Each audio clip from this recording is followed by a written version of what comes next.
সুপ্রিয় দর্শক শ্রোতা, আসসালামু আলাইকুম। আশা করি সকলে ভালো আছে।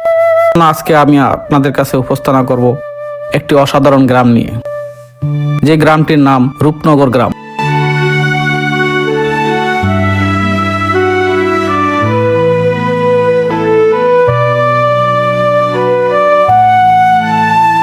রূপনগর গ্রামটি হলো সাভার জেলার ধামরাই উপজেলার রূপনগর গ্রাম। এই গ্রাম নামে যেমন রূপবান, দেখতেও সৌন্দর্যের মায়ায় ঘেরা রূপবর্তী।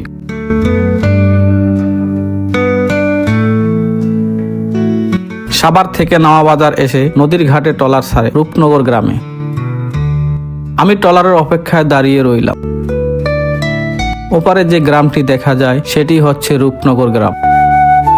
এই নদীটির নাম বংশী নদী। বংশী নদী মূলত সাভারের গুরুত্বপূর্ণ একটি নদী। এই নদীটি সাভার ও ধামরাইয়ের একটি প্রাকৃতিক সীমানা তৈরি করেছে এবং স্থানীয় মানুষের জীবনযাত্রার গুরুত্বপূর্ণ ভূমিকা রাখে।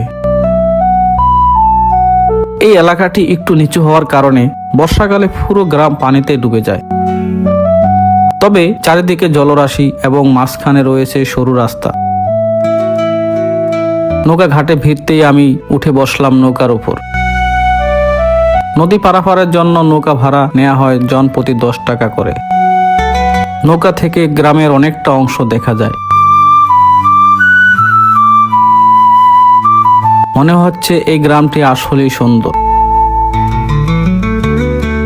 দেখতে দেখতে নৌকা রূপনগর ঘাটে এসে পৌঁছালো।